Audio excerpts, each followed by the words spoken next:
Well, I want to start with a question today, and I'm sure this question, you've probably answered it somewhere before, whether you maybe are new to a job and you're sitting around your new coworkers and your boss asks you this question, or if you've ever gone to a camp before, you went camping with friends, that you're sitting around a campfire and maybe they start asking this question, or maybe you're doing some team building activities or something, trying to make some introductions, and it's one of those questions, it's like an icebreaker question is what we call, so that all the tensions and all the nerves are kind of put at ease, and we usually ask really fun and interesting questions. And one of the questions that we're often asked, you've probably been asked this before, is like, what's an interesting fact about you? I'm sure you've been asked it, I've been asked it many times before, and a little take on that question, a different take on that question is like, what is a fact or something interesting about you that nobody else knows or that not a whole lot of people know? Well, one of the facts about me that I kind of keep in my back pocket and usually use it for moments like this or in moments where I really don't have anything to say is that I say that I was once in a movie. Now, I wasn't a movie star. I wasn't the head person in the movie. I was an extra in a movie. And just to give you some evidence or some proof of that, here's the picture. So if you see right there, almost not in the middle, I mean, it's like behind that girl's head there. You see a little boy in kind of a purplish shirt behind the lady with a good 90s hairdo, good 90s glasses, and a great 90s shirt. And there I am standing behind her in this movie. Now, you probably don't know what movie that is. You may not even know who the movie is about, but this movie was about a lady named Selena. She was a Tejano singer, and for me, coming from Texas, Tejano music is big, right? This is something we always listen to, and we went because my sister wanted us to go. She was a big Selena fan, and so we had to go, and we had to be a part of this movie, right? They were calling all these extras. And so as a 9-year-old boy who really didn't care for that particular singer, I loved Tejano music, just not that one. I was dragged into going. So as we get to this place, we're sitting there, and for me, a 9-year-old who's not really excited, sitting there in the Texas heat, just waiting in line, which seems like days, which really is only like a few hours, but we got there pretty early during the day. It seemed like we were waiting forever, and then finally, it was our turn to go into this auditorium, right? As we were going into this auditorium, we're being coached. So these people with megaphones, and they're trying to coach these thousands of people. As you can see from the picture, there are thousands of people right in this auditorium. And they tell us, look, I'm going to read as part of the script and say, here's exactly what you need to be doing. So they say, you go, you take a seat, and wherever you're seated, the only thing you can do, the only thing you're supposed to do is act as excited as you possibly can. And so we wonder, well, why do we have to do that? Well, then you get the bigger part of the scene, the bigger part of the story is that the singer, or the actress who's playing the singer Selena, Jennifer Lopez, is going to come in, and when she comes in on this carriage, everyone is supposed to shout, everyone's supposed to scream, everyone's supposed to act so excited when we see her. And again, as a 9-year-old boy who really doesn't care for this, sitting there, I got to be as excited as I can. And you saw from the picture, I played my part well, right? I was so excited to actually be there. But you see, if you think about the movie as a whole, right, you looked at and see that everyone, no matter who they were in the story, had a script, right? We had a part we had to play. There were certain things we were supposed to say, a certain way we were supposed to act. The actors and actresses, the actress playing this main character and the people on the stage, they also had a script, right? They also had a part to play in all of this. And so we look at this and we say, well, a movie's a movie. They have scripts. There are things they're supposed to do. It's all written out for them. But kind of in a cheesy way to transition to what we're talking about today is that life really isn't all that different from a movie, at least in this aspect. Now, of course, there's fantasy movies that doesn't quite apply to life, but at the very basic part of a movie is there's a script. Now, if we look at life, we realize that actually every person who's living, who's breathing, like every person actually has a script. Right? It's something that they live by, right? Values or standards in which they live by. Things that they say, things that they do, which are guided by deep principles in their life, right? Things that they abide by for all of their life. Now, I'm not simply talking about the idea that, and maybe this is included, but I'm not simply talking about the idea that, the way I live in public maybe is a little different than how I live in private, which for some people, that actually might be a big issue. That actually might be a problem, which we might not address that here today, though maybe what we're talking about today may have something to do with it. But we're not talking about that in total. Well, what I mean by script, right, is like I just said, is that there are certain values and standards that we live by. And it doesn't take long that when we navigate the world, when we do life, that we realize that everyone has a script. Every person that we come in contact with, anybody that is at your work, anybody in your family, your friends, the world as a whole, right? Everyone has a script. Everyone has values and standards that they live by that were impacted or imprinted on them by family, by friends, by their school, by their teacher, by the culture. Right? So many things try to impose their values and standards upon you. So whatever you believe today is probably a result of different things that have impacted you throughout life, right? That have changed or altered the values and standards, or maybe even made them more firm, right? These values and standards that you could live with in your life. So we realize that, right? Everyone has one, right? Everyone has things that they live by. But then the other thing that we realize, the other truth that we realize, is that everyone has a different script. Now, what that really means is there are other people who believe very differently than we do, right? Very differently than you do, right? Who may respond in a very different way from things than you do and than I do. And we realize this truth as when we're kids. When you have school-aged kids and you teach them a certain way how to respond to certain situations, that you share, or that if you get told no, that you don't start, having a fit. But then kids go to school and they find other kids who live life by a different script, right? Other kids who, when they don't get what they want, they start kicking and screaming, right? Or kids who fight with each other, who bully each other, people who don't share with each other, right? So we, from a young age, as kids, even though we can't put words to it, we realize, yes, everyone has a script they live by, but then everyone actually lives by a different script. I remember as a young man, when I was going on my first date, and I was given some advice from my stepdad, and thinking about, I guess what he thought was going to play out that night, but he said, whatever you do tonight, and if you decide that you guys want to do it, right, if you guys want to have sex, then all I ask is that you use protection. Now, I look back on that time, and I think back to myself, and I say, okay, I was 15, 16 years old. The girl I was going out with was about 14, 15 years old. And being wise for my age, I thought back and I thought in that time and I said, why wasn't the wisdom, why wasn't the thing told to me that maybe you should not do this? Maybe you should not engage in that. Here are the consequences if you decide to do this thing tonight. But no, that wasn't told to me. But in me and my own wisdom, I knew better. And I knew that my stepdad was living by a completely different script. He wasn't a Christian and still not a Christian at this time. But that was the wisdom that he gave me. But me, again, being wise in my own age, I was able to see, okay, maybe this is not what I'm supposed to do. Maybe I'm actually asked to live very differently than that. It doesn't just happen there, but as we age, right, as we end up going into the real world, as we start going into the everyday of life, we realize that other people live by a different script. You go to work, and whatever job you do, you want to do it with integrity, right? You want to do it well, right? You don't want to lie, you don't want to cheat. But yet you go into the real world, you go into the business world, or any other sphere for that matter, and you're going to find people who live by a completely different script. People who will not live with integrity, people who are going to lie, people who are going to cheat, people who are going to steal to get ahead in life. Right? And we look at that, yeah, that is unfair. But again, that's the reality, is that everyone has a script, but that everyone lives by a different script. Now, even if it comes down to not even just going to the workplace, but you're just talking about just being a decent human being, right? You realize that that truth is the same as well. That everyone has a different script. Now, I remember just last week going to Sam's Club. I went to Sam's Club, went to the store, and the hardest part is not going inside finding what you need. That's always easy. Going through the checkout line, that's also easy because they're usually pretty quick.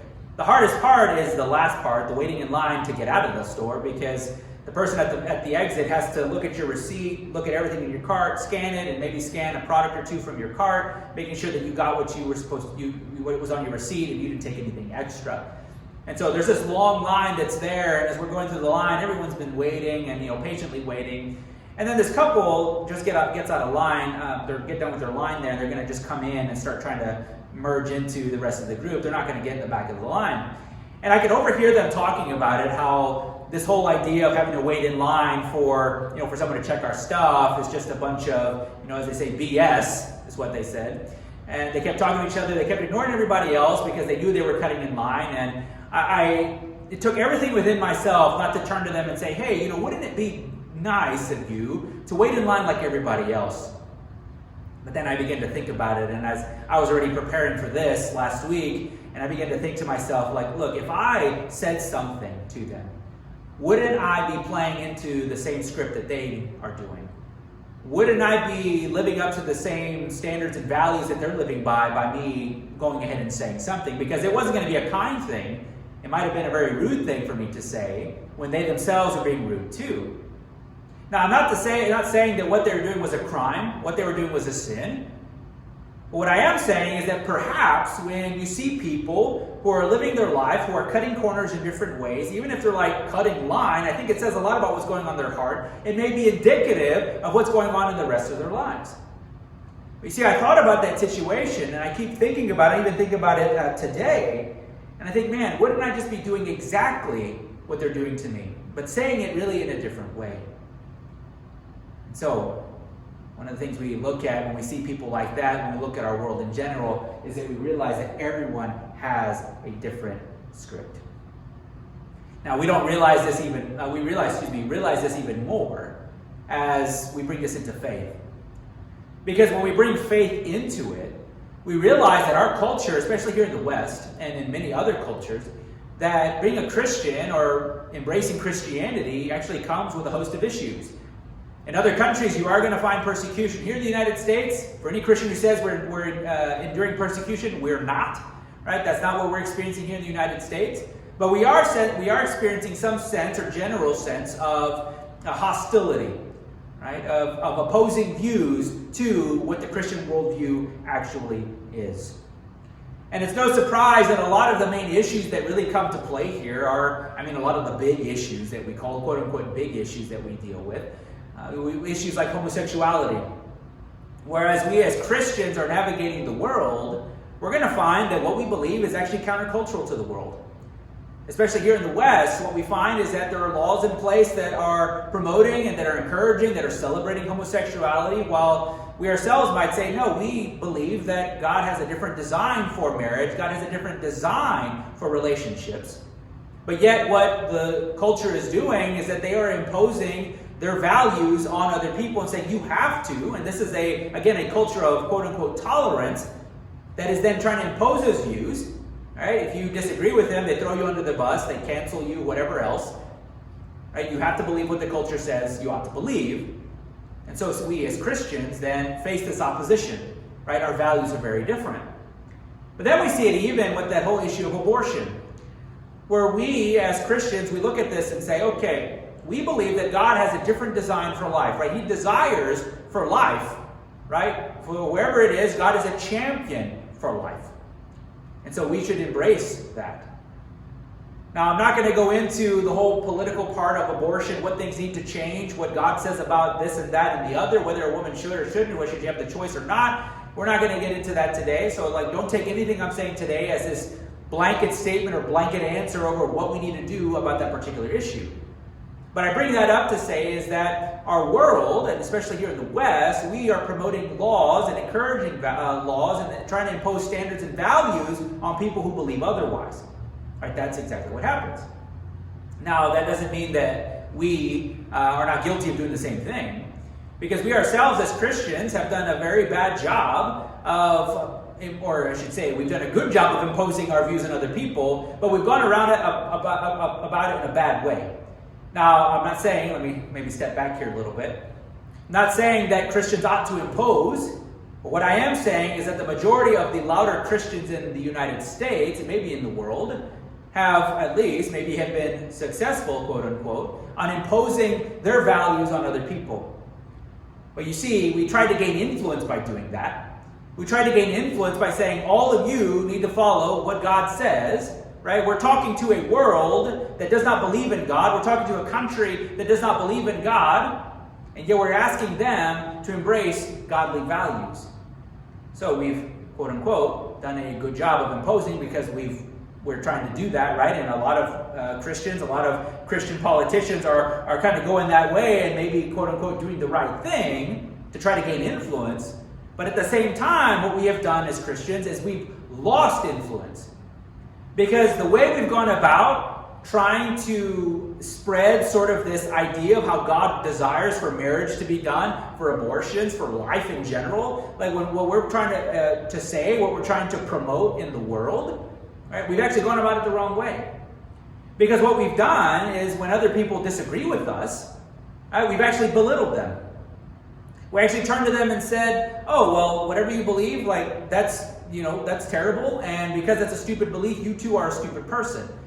Right? So just because someone holds an opinion, we ended up going all the way down to like their idea of as a person, right? Or their value as a person, right? So we devalue them. We say mean things about them. And we actually end up not having a different script from the world. We actually end up having the same script as everybody else. Because we're going around talking about our Christian values, imposing them on other people, right? But in a really bad way. Because we end up saying non-Christian things, we end up doing non-Christian things in order to accomplish those goals, because we're trying to take things by force, right? We're trying to win, right? We're trying to beat, right, the other side. We're trying to sort of put them in a stranglehold, right, into submission, right, so that they can bow down to what we say they ought to be doing. So I don't agree necessarily with the idea of imposing our values on other people. See, Christians say that they, quote unquote, are doing a good job of that. They're really trying to do it. They're fighting for the rights of Christians here in the United States and everywhere. When in fact, in that sort of attempt to gain influence, we've actually lost a lot of influence.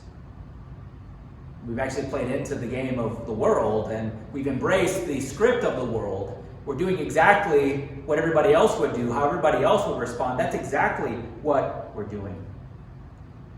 So we've shown ourselves to be just like the world. So I think this begs a question, and this makes us ask a question. And I think what it makes us ask is, what script are we living by?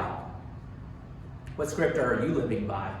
Are you living by values, especially if you're a Christian? Are you living by the values that God has placed in your life as we read His Word? Are you embracing those values? Or if someone looks at you and says, well, look, this is how they respond, looks at what they believe, that it's just like everyone else. So what script are we living by? What script are you living by? Now, this has been a constant struggle in the Bible. If you go throughout stories in the Bible, you find that people, right, have always been, God's people especially, have always been in cultures, have always been in situations where they are faced with two choices on how to live. And God has told them that. He made it clear. He said, you can choose the way of life, you can choose the way of blessing, you can choose the good way, or you can choose the way of curse, of death. Or you can choose the wise way or the foolish way. This is what God says. These are the ways to live. And you find this with people throughout the Bible, is that they find themselves in cultural situations where maybe the culture believes in other gods. Or it may be somebody against what God told them to do. They go and marry into some other culture, bring those gods into their culture of just believing in one God, and then they forever taint, right, the relationship with God from that point forward. And so that's been a constant struggle of whether or not they're going to embrace the culture, right, look like everyone else, have the same script as everyone else, or be different and have the script that God has placed in their heart, right, and live that out in their life. But most often what we find is that God's people have always been in the place of needing rescue, of needing correction, because they always end up adopting the culture around them. They always end up adopting, right, the values that are and the standards that are countercultural or counter to what God said they ought to be doing. Now, if we read their story, I think we realize that we're actually a lot like God's people in that way, or God's people in the Old Testament. We are God's people. But we're a lot like God's people in the Old Testament because we've embraced the values of our culture. So much so that people look at us and say, man, I don't even know if they're Christians, right? They're just like everyone else. And I think this is where Joseph comes in. Now, Joseph, as we've seen throughout his life, that he's actually lived very differently. There are a lot of situations that we've read about in his life that when you look at it, we all have, from a reader's perspective, we're saying, look, why are you responding in that way? Why are you acting in that way? Man, why don't you, tell them the truth? Why don't you go and kill that person? Why don't you don't offer them forgiveness? Why don't you instead do something bad to them because they've done bad to you? Right? That's what we would do if we were in Joseph's shoes. Right? Well, all these situations that we see, Right? We just, we act quite opposite of what Joseph would do. And so Joseph comes into the picture and he shows us a better way. Now, it's not to me that say that Joseph is like the example of how we ought to live. Right? He is not like, I'm not setting him up as a pedestal like above Jesus or something. Jesus is always the example that we should strive after.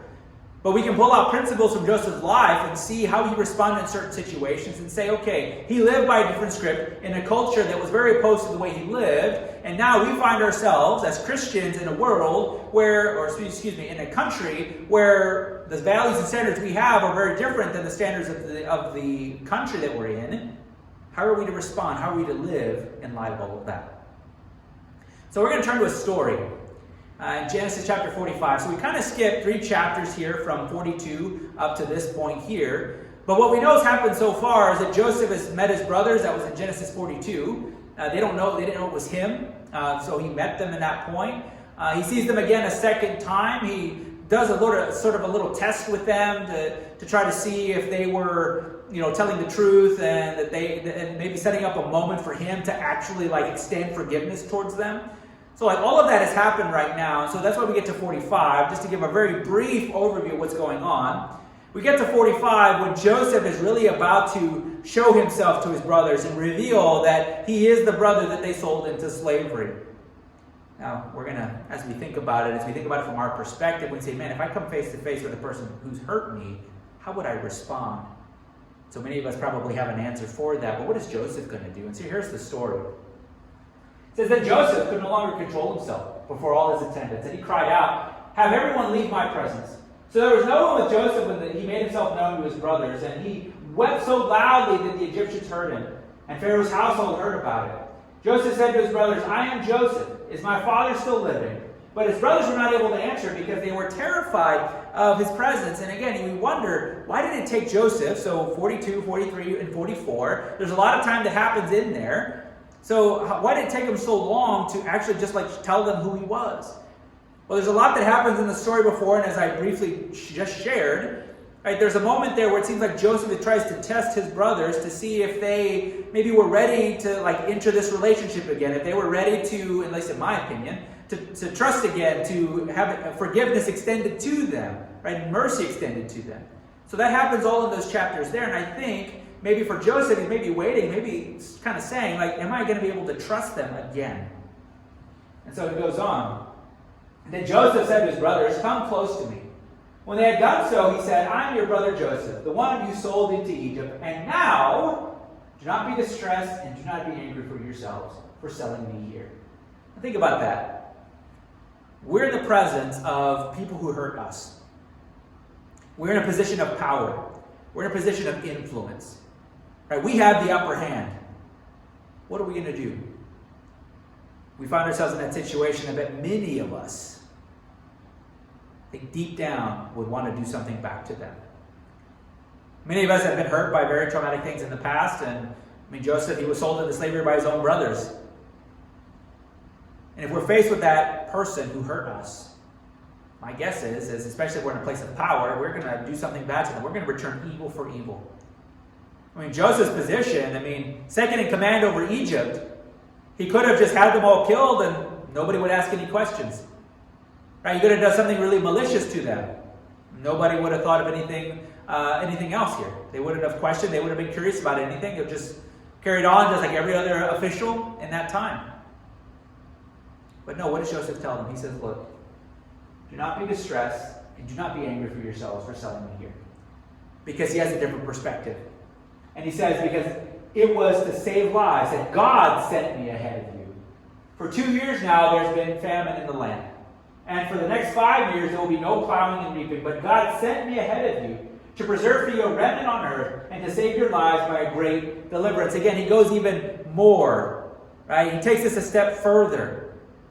Right? Think about it. This thing that he is now sort of extending forgiveness towards his brothers with, right, this time of famine, he's extending forgiveness and mercy towards his brothers, but he has been holding on to this thing they've done to him for a very long time. We know from previous chapters that he was elevated into Pharaoh's house, second in command at the age of 30. We know the famine was going to be 7 years, so the time of plenty was going to be 7 years, so that's 37. And then we know that this is 2 years into it. So now he's about 39 or 40. So he's been hanging on to this issue of his brother selling him into slavery for more than 20 years. And he's able to say to them, do not be distressed, do not be angry with yourselves. What I've learned in this time is that God sent me here. Right? This was all a part of God's plan. And I'm going to go even further here. Don't just not feel a certain way. I'm going to protect you. Right? I'm going to save your life. And then how does the story go on? He says, so then, it was not you who sent me, he says, but God. He made me father to Pharaoh, lord of his entire household, and ruler of all of Egypt. Now hurry back to my father and say to him, this is what your son Joseph says. God has made me lord of all Egypt. Come down to me and don't delay. You shall live in the region of Goshen and be near me. You, your children and grandchildren, your flocks and herds, and all you have. I will provide for you there, because 5 years of famine are still to come. Otherwise, you and your household and all who belong to you will become destitute. And then he says, you can see for yourselves, and so can my brother Benjamin, that it is really I who am speaking to you. Tell my father about all the honor accorded me in Egypt and about everything you have seen, and bring my father down here quickly. Then he threw his arms around his brother Benjamin and wept. And Benjamin embraced him weeping, and he kissed all his brothers, and he wept over them. So we realize that the way Joseph is living right now is by a completely different script. Again, it probably was in his right as second in command. He probably could have done something malicious to them. He probably could have hurt them. He probably could have put them in prison for the rest of their lives, just like he was put in prison for the rest of his life. He could have returned evil for evil, but instead he doesn't do that. He says, look, no, I need you to go back to my father. I need you to bring all of my family, everything that we own, and bring it here, because I'm going to protect you during this time of famine. Right? So he's not just saying, look, don't feel this way. Look, I'm going to actually protect you. I'm going to do good to you. Which we realize is actually very countercultural in that time, probably very countercultural in our time as well. Our culture may be of the same idea that maybe we return evil for evil. An eye for an eye, tooth for a tooth sort of mentality. I mean, we learn that as kids, right? That a kid hurts you, another kid hurts another, right? A kid says, oh, I only hit him because he hit me first. Right? So that idea permeates maybe all of us, maybe not just in the West, but just all of us simply as humans. But what we know about Joseph's life is we know that Joseph lived by a different script. Right? He lived in a totally, completely different way. And it wasn't that he just believed in God, right? That he had different beliefs from the culture, but his actions showed that he was different. I mean, think back to it, right? Think back to the first time, right? He's sold into slavery in Egypt, right? He ends up going into Potiphar's house. He's elevated to a very high position there. But then he's accused of attempted rape by Potiphar's wife. And even in the midst of that situation, he kept his integrity. It says in the scriptures that there were many times when she tried to come onto him, and he fought her off, right? And it says he literally fled, right, from that situation. And he kept his integrity throughout all of that. So he shows us himself as a man of integrity. Then we find him in prison, right? He's thrown into prison, right, unjustly. And as he's in prison, he finds this chief baker and the cupbearer, and they have dreams, and he interprets them. He's like, look, I'm interpreting them, but I don't really have the message. God does, right? God has the key. He holds the key to everything you need to know to understand the dream that you have. And it is in all of that he remembers God. He remembers God in the bad times. So he shows himself as a faithful follower of God.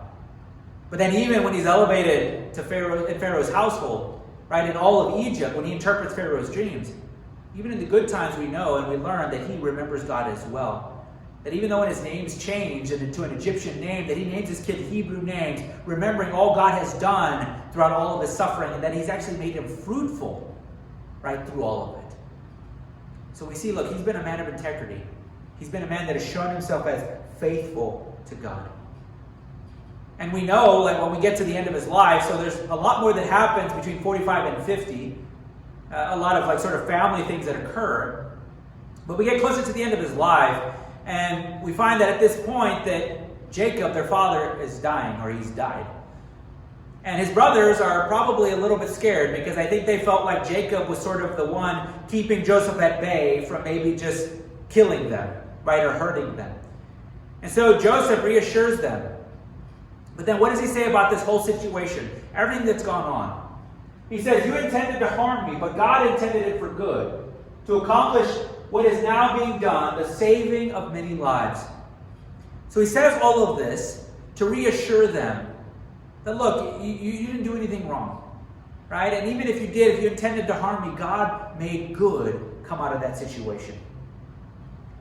Now, Joseph responds in a very different way than maybe we expect, or maybe how we would have responded in those situations. But I think, again, it begs the question, it makes us ask the question, wrestle with the question, ask it honestly. And to ask, what script are we living by? What script are you living by? It's obvious from our world, we know everybody lives by a certain script, right? Everyone has certain values, everyone has certain standards. Your parents taught you something, your school taught you something, your family taught you something, your friends taught you something, maybe church taught you something. And the culture wants to teach you something as well. But everything we have, everything we experience, everything is trying to impose some set of values, some set of standards upon you. But those values and standards aren't often put to the test until maybe we're among friends who believe differently than we do. That's why a lot of kids end up giving into peer pressure, because we have certain values, we know we shouldn't be doing it, but yet people around us are saying, no, you ought to, or there's more people saying, hey, you ought to do this, and so we say, okay, well, everybody else is doing it, I ought to do it too. So we find ourselves among friends, or we find ourselves amongst a culture that has very opposing views, where it's not popular to believe the things that you believe, or to act and respond in a way that you believe you ought to respond in. But no matter what area of life we're talking about, whether we're talking big picture part of life, like political sphere, if we're talking about just the dailiness of life that is just over all of us, right, that makes this country run, or are we talking about the day-to-day of our own personal individual lives, we're given two choices, right? We can live differently. We can hang on to the script that God has given us, that we respond in the ways He tells us we ought to respond, that we say and do the things that He says that we ought to say and ought to do. Or we live just like everyone else. Now, these last 2 years have been a big indication, an indicator that we've been doing a very good job of being just like everyone else. Recently in the news, you'll find that there's this whole report out of the Southern Baptist Convention that's a denomination. And out of that denomination, they had a lot of reports of sexual abuse that occurred in their churches and in their pastors and even in their presidents, one of their presidents, and they tried covering it up. Now, to me, that is not the Christian value, right? The Christian value would be to have integrity, to say, oh, here's what's going on, and we want to own up to it. But instead, they covered it all up. That's what the world does.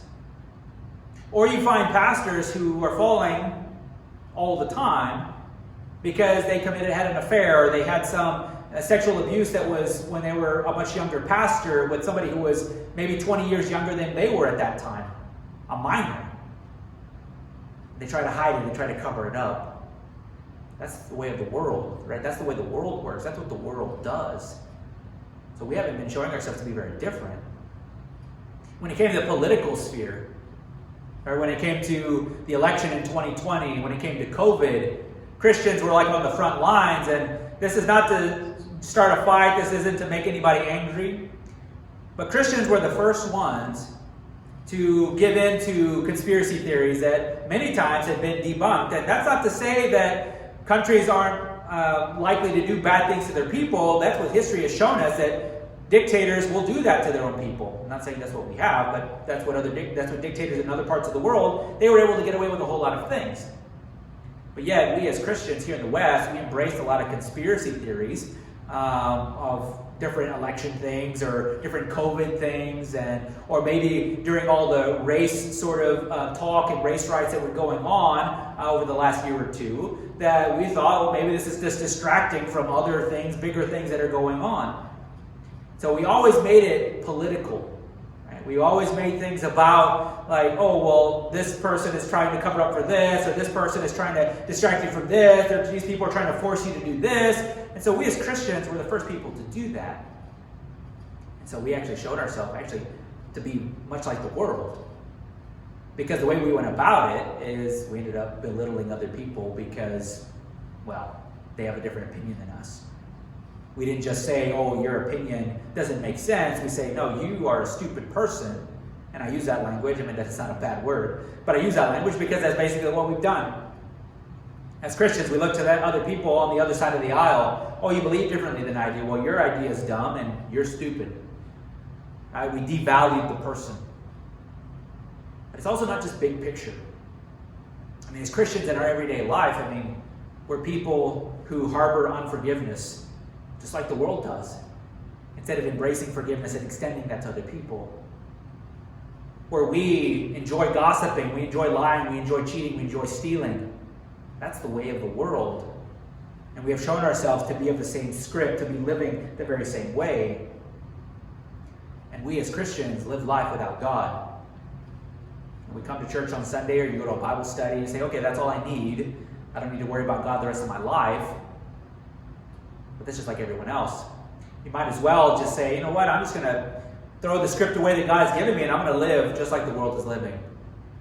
Because for God, there's never a midway point. You're always on one side or the other. You are living the way of the world, or you're living the way that God has told you ought to live. So now more of a practical note. What script do we want to say that we live by? What script will you say that you live by? What script will I say that I live by? Whether it's at the end of a day, the end of a week, the end of a month, the end of a year, the end of a decade, or the end of my life. What do I want to look back on my life and say that I lived by? What values and standards that I hold up to? Will I be embarrassed? Will I be ashamed when I look back on my life and say, look, everything I've done, even though I said I was a Christian, I look just like the world. I live just like everyone else. Or do I want to look back on my life and say, look, the life that I lived was the way God wanted me to live it. That I lived with His values and His standards. That I lived with integrity in my life. That I lived with faithfulness to God. Whether you like it or not, whether you realize it or not, our world is watching. You're a Christian. God, the people around you are watching you. They're saying, is this person being true to who they say they are? Or are they just like everyone else? So that's the challenge for us. When we look at our lives, when we look at how we respond to things, how we respond to people, how we navigate the world, how do we answer that question? What script will you live by? What script will I live by? That's a question you got to struggle with. That's a question I have to struggle with. But I pray that through God's help and His Spirit's help, that you're able to live the way He's asked you to live. Let's pray. God, thank you so much for your word. Thank you that it is the lens through which we see all of our world. As we see all of our life, as we see all of our experiences. We thank you that your word is much more than just a book. That it's a book that reads us. That it pierces our hearts and souls and able to get deep down into our very being. I pray, God, that you would help us to live according to what you want us to live by. That we would embrace the values and standards of the world, but we would embrace the things that you've asked us to embrace. Help us, Lord, to live by a different script in the world. Help us live with integrity. Help us to live with faithfulness to you as we learn from Joseph's story. Lord, I know the only way we're going to do that is with your help. So I pray that you grant us that today. In Jesus' name, amen.